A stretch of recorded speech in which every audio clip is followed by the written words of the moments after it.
first time Shaq just came out of his own day.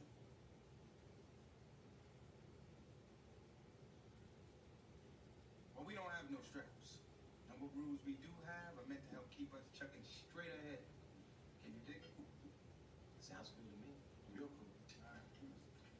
Give me some. Real cool. Give me some. Oh, that made me sad. I was watching The Temptations last night, and there was a part where they were sitting down at the dinner table. They had just met, I almost said Eddie Kane, but that's the Five Heartbeats. They had just met David Ruffin. And, he was saying that he wanted to be a part of their group. And they were like, yeah, we have rules. And he was like, I don't do rules too well. And they asked him why, thinking that he was just going to say something normal. And he's like, well, my mama owed this pimp some money. And instead of money, she gave him me. And he had a lot of rules too. And if I didn't follow his rules, he pulled out the strap. What was the strap? And I was like,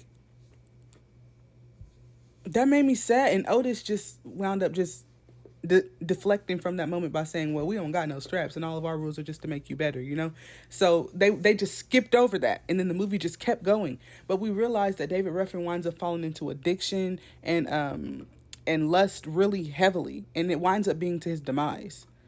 That is why. Like, why are we not talking about these things? There's so much that black men go through. And this was a true story.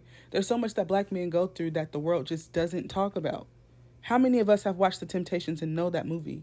And none of us realize that David Ruffin was a victim of SA. That's crazy.